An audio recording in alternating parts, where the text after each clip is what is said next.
Começa agora o podcast Agro e Prosa com o jornalista Divino Ronaldo. Esse podcast tem por objetivo falar do agronegócio de um jeito descontraído, fácil e descomplicado.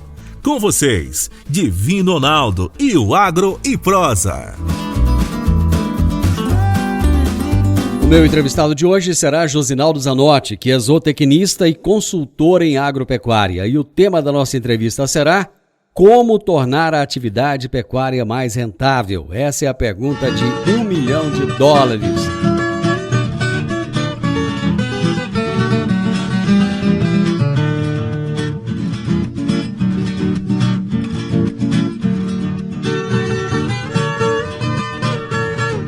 Josinaldo Zanotti, boa tarde, é um prazer receber você aqui no Morada no Campo.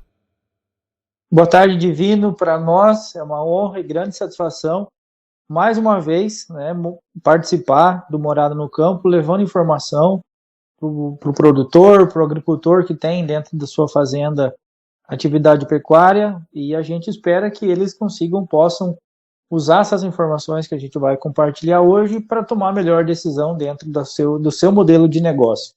Bom, hoje é quinta-feira, como é que está o tempo aí em Sinop? Tem chovido muito aí? Está dentro da expectativa? Está acima, está abaixo da média? Estamos numa safra muito diferente do que foi a safra passada, né? Um ano com grandes ocorrências de chuva, uma frequência de chuva que muitas vezes tem até acendido a luz do alerta aí pela dificuldade de aplicação, né, dos tratamentos que a agricultura exige em função do excesso de umidade no solo, mas as lavouras estão em pleno desenvolvimento, as pastagens crescendo de uma forma bastante interessante, então a gente está bastante otimista aí com relação a essa safra. Tem tudo para ser uma boa safra, recorde de produtividade, e a gente espera que as fazendas consigam fazer a sua parte, né, da porteira para dentro, sendo eficientes produtivamente, produzindo com um custo compatível com a sua realidade, e dessa forma conseguir obter melhor resultado e lucratividade das suas atividades, né? E vamos torcer para São Pedro manter um controle da torneirinha lá em cima, né? Soltar na medida necessária, né? Nem faltando e nem passando, né? Exatamente, vamos fazer a nossa obrigação da porteira para dentro e também fazer uma oração, né? Colocar o joelhinho no chão não custa nada, né? Não custa não. Josinaldo, hoje nós vamos falar de um assunto que cara, esse é top, hein? Como tornar a atividade pecuária mais rentável. E eu já começo com essa pergunta para você: como é que se faz para tornar essa atividade pecuária mais rentável? Divino, realmente essa é uma pergunta que chama muito a atenção, inclusive nossa, que ao longo dos últimos 9 anos aí estudamos pecuária, estudamos agricultura, né? Estamos aqui em Sinop e fazemos parte da rede de franquias da Integra, que fica localizada em Maringá, né? Acompanhamos aí nessa safra 2021 637 fazendas, né? Então, assim, uma dinâmica dessas fazendas que naturalmente elas respeitam aonde elas estão localizadas, né? A região de solo, precipitação, de pessoas, mercado, e dessa forma, através de muita conta, análise estatística, a gente consegue, né, ter indicadores e informações para justamente, né, ter condição de responder essa pergunta. Que no final das contas, tá, apesar de nós termos vivido uma safra atípica com relação ao mercado, principalmente, na maioria das praças, aí, quando nós comparamos o valor de venda do último mês da safra em comparação com o primeiro, lembrando que a safra agrícola, pecuária, né, ela é do mês 7 ao mês 6, nós observamos no mercado aí com uma valorização de arroba e de bezerro na casa de 55% a 60%, né?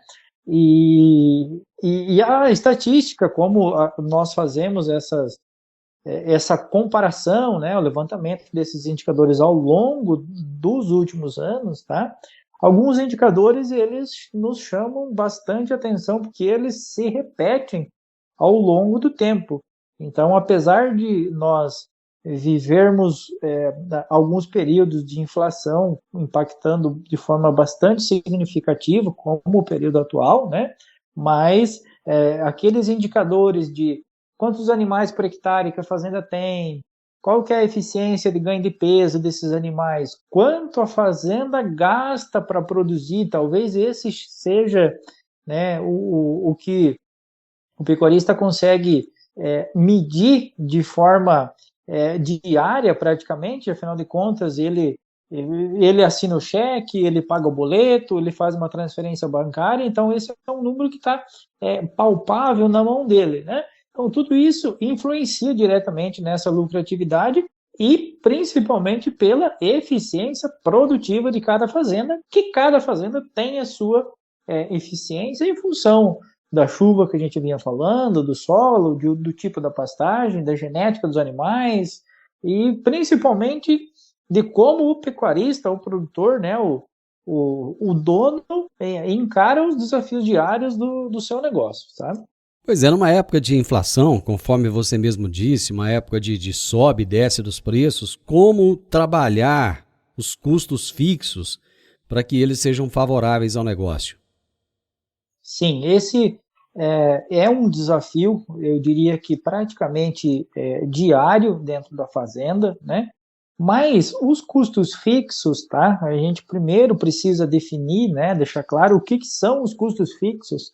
São aqueles custos que eles não variam quando a fazenda aumenta ou diminui o seu rebanho, tá? Então, por exemplo, despesas administrativas, despesas de manutenção de parque de máquinas, manutenções de infraestrutura, manutenção da cerca, a limpeza do pasto, na maioria das vezes, ela não varia se a fazenda tem mais ou menos rebanho, ela varia se a fazenda tem mais ou menos área, né? Mas, independente da lotação, o custo de limpeza ele é praticamente igual, né? Então, esses custos, na verdade, né, quando a gente olha para a mão de obra, que é um custo fixo também, né, eles sofrem reajustes até pequenos de custo, tá? Então a inflação acaba influenciando menos nesses indicadores,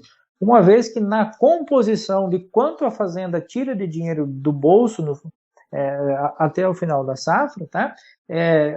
O volume financeiro envolvido é bastante significativo, então a fazenda conhecer primeiramente quais são esses custos fixos, ele torna fundamental para que ele consiga ter uma fazenda eficiente economicamente, né, Divino? Então esse seria o primeiro passo, né? Ter consciência do que são os custos da fazenda no dia a dia, né? E principalmente, assim, ainda dentro disso, né, saber o quanto que isso realmente importa e é necessário para a fazenda, né?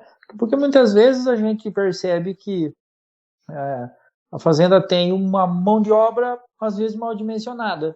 Tem mais gente do que realmente a prática necessitava. Então, isso, consequentemente, a fazenda aumenta custo fixo, né? Custos administrativos. Esses são custos que eles não influenciam diretamente na produtividade. Então, quando a fazenda tem um custo administrativo menor, há uma tendência dela produzir uma arroba mais barata, porque esse custo de dentro do escritório, por exemplo, esse custo ele acaba consumindo margem da operação, então dificultando a rentabilidade da atividade.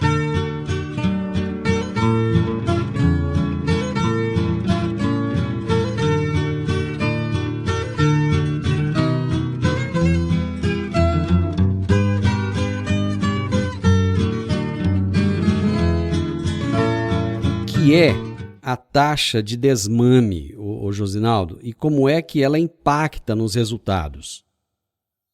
Divino, esse indicador, né, é muito importante dentro das fazendas de cria, e de ciclo completo, tá? Porque ele mede, né, realmente a última linha, a eficiência do rebanho de matrizes. Ou seja, a conta para se chegar nesse indicador é a divisão do total de bezerros que foram desmamados pelo total de matrizes que foram expostas em reprodução. Então, ou seja, primeira grande coisa aqui, a gente só consegue calcular esse indicador e fazer a devolutiva para a fazenda quando ela tem uma taxa, uma estação de monta definida. Então, a fazenda precisa ter um dia para começar o processo de reprodução com as matrizes e um dia para concluir. Então, dessa forma, a gente consegue ter segurança para calcular esse indicador. E por ele ser um indicador final, né, que ele é a consequência de vários outros fatores de processos, né, de operacional, tá? Ele tem uma correlação direta com quanto a fazenda vai produzir por hectare de bezerro, né, e a que custo que esse bezerro ele vai ser produzido. Foi então que a gente chegou aí nessa última safra, na 2021, tá? Que as fazendas que ganham mais dinheiro, elas têm uma taxa de desmame na casa de 75%, enquanto a média das fazendas, elas chegam em apenas 70%. Isso representa uma diferença na casa de 6,8%, né? São 5 pontos percentuais, mas que se aproxima de 6,8% a mais de eficiência.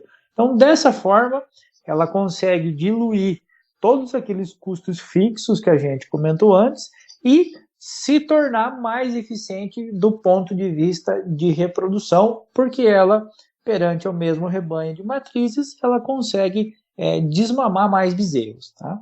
Essas fazendas mais rentáveis que você disse aí, elas conseguem produzir um bezerro a quanto? Esse é um indicador, né, que aí ele já é um indicador que existe a correlação da taxa de desmame com quanto cada matriz custa por mês, tá?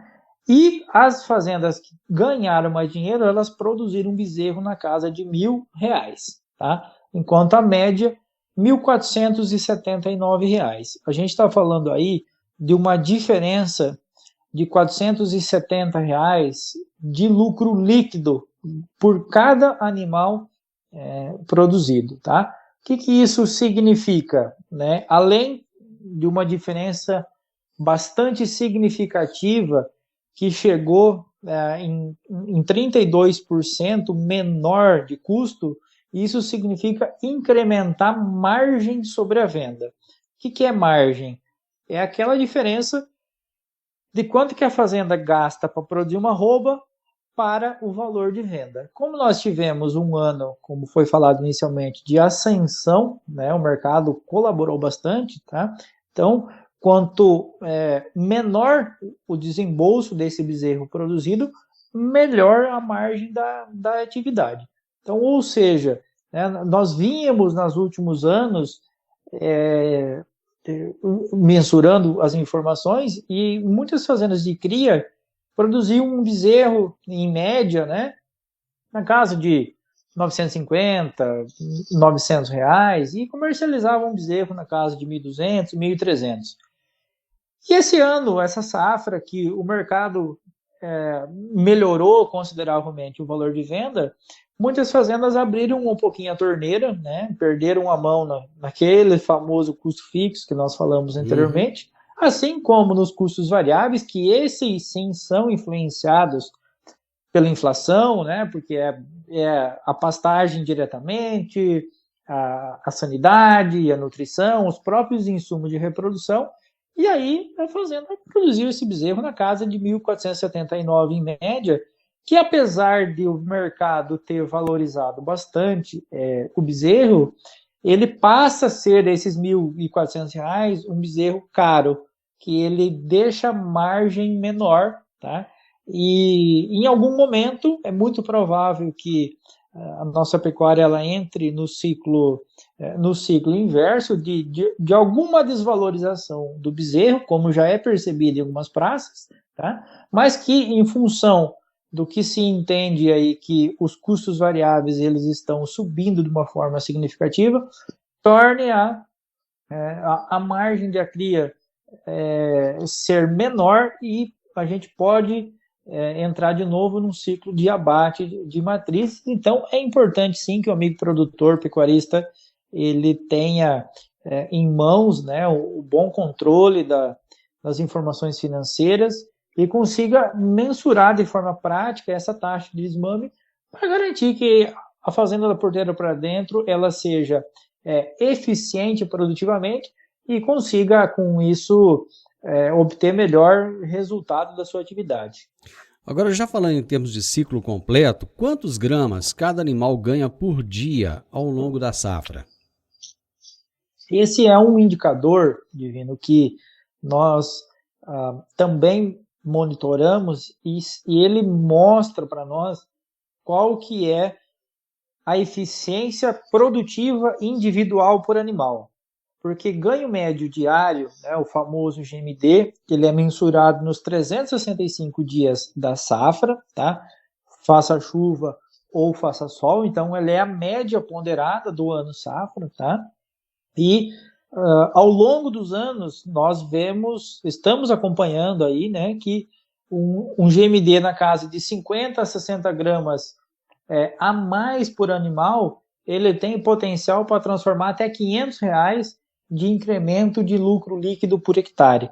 Foi então que nós observamos aí nessa safra 2021 que em média as fazendas de ciclo completo elas têm um GMD de 386 gramas e as fazendas mais rentáveis 453 gramas. Lembrando que a forma de calcular esse indicador leva em consideração o ganho de peso de todas as categorias presentes na fazenda de ciclo completo, que é a vaca, é a novilha em recria, é o touro, é o garrote que está em recria, é o boi gordo e é aquele bezerro que está ao pé da vaca sendo amamentado e posteriormente também após o desmame. Então, ele além de ser a média ponderada da safra, dos 365 dias, é a média ponderada de todas as categorias, de todos os animais presentes dentro da fazenda. Tá, eu só quero entender direitinho o seguinte, como é que isso vai impactar no resultado e na eficiência produtiva? Quanto mais o animal tem de GMD, significa que mais eficiente o rebanho será. A fazenda tem condições de abater um animal mais novo, né? Que se ele ganhou mais peso, ele fica menos tempo dentro da fazenda, e dessa forma, por ele ter ganhado mais peso, ele dilui todos os custos fixos e parte também dos custos variáveis. Então, dessa forma, a fazenda produz uma arroba com melhor margem e isso impacta diretamente no resultado. Agro e Prosa, falando do agronegócio de um jeito descontraído, fácil e descomplicado.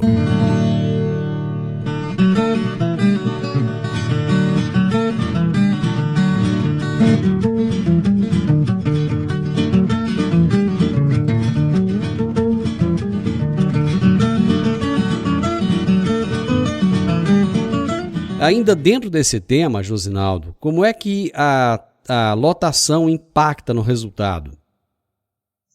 A lotação, Divino, é um indicador que mede quantos animais, quantas unidades animal a fazenda tem por hectare. Tá? Então, conciliado lotação com ganho médio diário, quando a gente multiplica animais por hectare, por quantos gramas esse animal ele tem ganhado por dia, a gente chega em quantos quilos a fazenda produz por hectare, que a gente transforma em arrobas por hectare.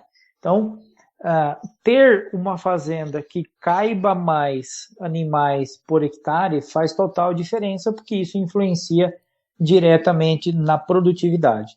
Claro que é importante a fazenda conseguir criar condição para que a pastagem suporte essa quantidade a mais de animais, porque muitas vezes a fazenda coloca mais animais na mesma área, porém a condição forrageira acaba sendo sobrecarregada, né? E a fazenda começa a trabalhar com menor disponibilidade de comida e não necessariamente esses animais vão conseguir converter ganho médio diário. Então, o equilíbrio da lotação com oferta de forragem faz total diferença na composição da produtividade e, de novo, né, diluindo aqueles custos fixos, tornando a fazenda mais eficiente, aumentando, devido à produção por hectare que vai ser maior, aumentando o faturamento produtivo por hectare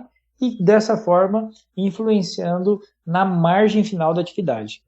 Ou seja, é muito importante ele ter essa noção em relação da quantidade da lotação, em relação à oferta de comida, porque pode ser que ele tenha mais animais, mas tenha menos ganho de peso, e não só não irá ganhar mais, como pode perder, não é isso? Exatamente, principalmente nos períodos de estiagem, no período de seca, né? Grande parte da produção pecuária da pecuária de corte brasileira se concentra nos estados do centro-oeste, que tem alguns períodos críticos de oferta de comida, né? E muitas vezes o pessoal pergunta para nós, como que eu faço para dimensionar a lotação da fazenda, né? Sempre dimensionamos pela quantidade de animais que a pastagem suporta no período mais crítico do ano, porque não resolve, né, o desafio produtivo da fazenda a gente encher ela de animais no período da chuva, porém ter que, de repente, comercializar animais no período mais crítico, no período da seca, em função da falta de comida. Então, isso é importante que a fazenda tenha em mãos a clareza do quanto importante que isso é. E uma preocupação com a qualidade dessa pastagem também, né? Exatamente. Bom, na recria e engorda, o GMD ele tem a mesma importância? Sim, sem dúvida, até mais, Divino, porque por ser processos de produção mais intensificado, onde a fazenda tira mais dinheiro do bolso, torna-se mais importante ainda monitorar esse indicador, que um indicador bom de GMD, o ideal de uma fazenda exclusivamente de recria e engorda, é acima de 570 gramas, tá? Para conseguir fazer com que a fazenda tenha um bom giro de estoque, ou seja, dentro da mesma unidade de produção, girar mais animais na safra, obter melhor taxa de desfrute e produzir mais arrobas por hectare. Então, hoje a gente tem acompanhado e percebido que uma boa fazenda de recria e engorda, uma fazenda lucrativa, né, ela precisa produzir mais de 15 arrobas por hectare ano. Então, são projetos bem intensificados e que, em função desse alto nível tecnológico de desembolso, o GMD é importante, assim como também a lotação, né? E a preocupação com o ganho de carcaça também, né? Ela é um fator relevante, né? E o ganho de carcaça, ele é um indicador que caminha em paralelo, muitas vezes, com o GMD, né? Porém, o ganho de carcaça, a gente monitora ele naquelas fazendas que adotam no processo final da engorda o semi-confinamento ou o confinamento. Então, ou seja, né, o que é esse ganho de carcaça? Quantos quilos de carne cada animal converteu por dia? E da mesma forma como a gente falou anteriormente no ciclo completo, que eram de 50 a 60 gramas, que faziam total diferença no resultado, na recria engorda, esse mesmo número ele aparece, tá? As fazendas mais rentáveis, elas têm animais que convertem 1,150 kg por dia de carcaça, ou seja, a partir da adaptação, né, de quando os animais entraram nesse processo final de engorda, onde tem uma nutrição mais fornecida no coxo, um processo realmente bem intensificado de oferta de maior parte de concentrado, esses animais precisam converter acima de 1,150 kg por dia para conseguir eles deixar uma arroba com melhor margem, né? Principalmente no ano que a gente está agora, de milho valorizado, de farelo de soja valorizado, de DDG, se a fazenda estiver localizada em uma região que tenha esse subproduto das usinas de etanol de milho. Tá? Bom, resumindo tudo que você disse é o seguinte, para tornar a atividade mais rentável, é prestar atenção nos detalhes, não é isso? Exatamente, aqueles detalhes que fazem total diferença, que é a lotação, o ganho médio diário, a taxa de desfrute, ter uma estação de monta bem organizada, bem definida, dimensionar corretamente o custo, né? Quanto que o produtor tira de dinheiro no bolso mensalmente para manter e para evoluir o processo produtivo da sua fazenda. E fazendo tudo isso de uma forma o mais simples possível, né? Para que fique claro para todo mundo da equipe entender, né? Praticamente independente do que acontecer com o mercado, a fazenda consegue obter bons índices de lucratividade, né? Porque quando a fazenda foca em apenas vender mais caro, provavelmente isso é um indicador de que não está se olhando de forma eficiente para aqueles indicadores, aquelas atitudes, ações que estão realmente na mão do produtor e elas podem ser bem conduzidas da porteira para dentro.